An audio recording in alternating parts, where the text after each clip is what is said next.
Hello வணக்கம் நண்பர்களே, அனைவருக்கும் வணக்கம். தமிழகத்தில முதல்வர் விஜய் அவர்கள் பயிர்க்கடன் தள்ளுபடி குறித்து மிக மிக முக்கியமான அறிவிப்பு ஒன்றை வெளியிட்டிருக்காரு. என்ன அப்படின்றத பார்க்கலாம். இந்த ஆதாரமானது தமிழகத்துல விவசாய பயிர்க்கடன் தொடர்பாக நிலவி வரும் தற்போதைய சூழலை விளக்குகிறது.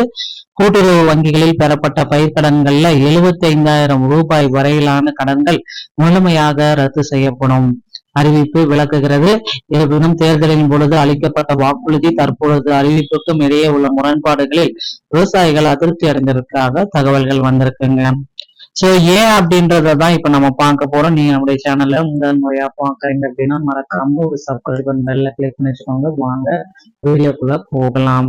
தமிழகத்துல 5,932 கோடி ரூபாய் அளவுல இந்த பயிர்க்கடன்களை முதல்வர் விஜய் அவர்கள் தற்சமயம் தள்ளுபடி அப்படின்றத குறிப்பிட்டு வெளியிட்டிருக்காருங்க.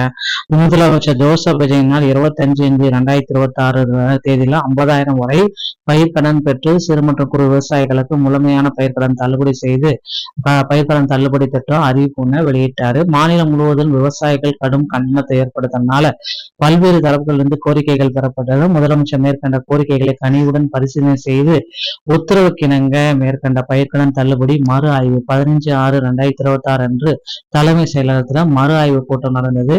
இந்த மறு ஆய்வு கூட்டத்துல இறுதியா சில முடிவுகள் எடுக்கப்பட்டிருக்குங்க. மீண்டும் பாத்தீங்கன்னா இதுல தள்ளுபடி அப்படின்றத மாற்றி அமைச்சிருக்காங்க. இதுல 6,000 கோடி ரூபாயை தள்ளுபடி செய்யலாம் அப்படின்ற மாதிரி. இந்திய ரிசர்வ் வங்கி 28/11/2025 தேதி அரசு கடன் தள்ளுபடி திட்டங்களுக்கான ஒரு மாதிரி செயல்பாட்டு நடைமுறை வெளியிட்டிருக்காங்க. பயிர்க்கடன் தள்ளுபடிக்கான முழு தொகையும் அரசானது 45 to 60 நாட்களுக்குள் செலுத்த வேண்டும் என வழிகாட்டுதல் படியும் தமிழ்நாடு அரசின் இன்றைய நிதிநிலை மற்றும் நிதி ஆரங்கள் ஆகியவற்றை கருத்தில் கொண்டு இக்கட்டான சூழலில் கூட்டுறவு வங்கிகளில் 1/5/2025 முதல் 28/2/2026 வரை பயிர்க்கடன் பெற்ற 14.43 லட்சம் விவசாயிகளுக்கு சுமார் 6,000 கோடியை தள்ளுபடி செய்ய முதல்வர் விஜய் உத்தரவிட்டிருக்காங்க. இதுல 75,000 மட்டும்தான் ஸ்டார்டிங்.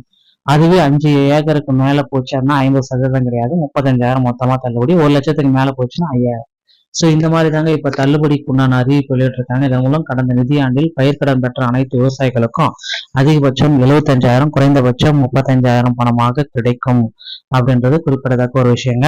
இதை மாற்றி அமைங்க அப்படின்ட்டு 3ஆம் கட்டமா பாத்தீங்கன்னா விவசாயிகள் போராடிட்டு இருக்காங்க. ஏன்னா தேர்தல் வாக்குறுதிகள்ல 5 ஏக்கருக்கு உள்ள இருந்துச்சு அப்படின்னா அவங்க எவ்வளவு பயிர்க்கடன் வாங்கியிருந்தாலும் அது தள்ளுபடி. 5 ஏக்கருக்கு மேல அப்படின்னா 50% தான் தள்ளுபடி. சோ கூட்டுறவு வங்கிகள்ல இந்த பயிர்க்கடனுக்கு உண்டான ஒரு அப்டேட் பாத்தீங்கன்னா விரைவில் வெளியிடுவாங்க அப்படின்றத நிச்சயமா எதிர்பார்க்கலாங்க. தமிழகம் முழுவதும் இருக்கிற கூட்டுறவு வங்கிகள்ல முதற்கட்ட தள்ளுபடி பட்டியல் பாத்தீங்கன்னா வெளியிட போறாங்க. யார் யாரெல்லாம் இந்த தள்ளுபடிக்கு தகுதியான நபர்கள், சோ இவங்க எல்லாமே நாங்க இதை பேஸ் பண்ணி தள்ளுபடிக்கு தகுதியான நபர்களாக எடுத்திருக்கோம் அப்படின்ட்டு ஒரு பட்டியல், முதற்கட்ட பட்டியல் வெளியிட போறாங்க. அதுக்கப்புறமா பாத்தீங்கன்னா தள்ளுபடிக்கு உங்களுக்கு இருக்கா இல்லையான்றதை நீங்க செக் பண்ணிட்டு உங்க பேங்க்ல போயிட்டு உங்களுக்கு தள்ளுபடி கொடுக்கலாம். அதுக்கு முன்னாடி பாத்தீங்கன்னா முதலுடன் கோரிக்கைகள் போயிட்டு இருக்கு. எங்களுக்கு தேர்தல் வாக்குறுதிகளை குறிப்பிட்ட மாதிரி தள்ளுபடியை இன்க்ரீஸ் பண்ணுங்க, அனைவருக்குமே இந்த தள்ளுபடி அப்படின்றது வேணும், அதனால அதை இன்க்ரீஸ் பண்ணுங்க அப்படின்னு கோரிக்கை வச்சிருக்காங்க. தேர்தலுடைய கோரிக்கையை முதலமைச்சர் விஜய் எப்படி மாற்ற போறாரு அப்படின்றத அடுத்தடுத்த வீடியோக்கள் அடுத்தடுத்த அப்டேட்ல நாம தெரிஞ்சுக்கலாங்க. இந்த ஒரு வீடியோ பதிவு உங்களுக்கு பிடிச்சிருச்சு அப்படின்னா நீங்க நம்மளுடைய சேனலோடு இணைந்திருங்கள். மீண்டும் ஒரு நல்ல தகவலோட நான் உங்களை சந்திக்கிறேன். நன்றி, வணக்கம், தேங்க்யூ.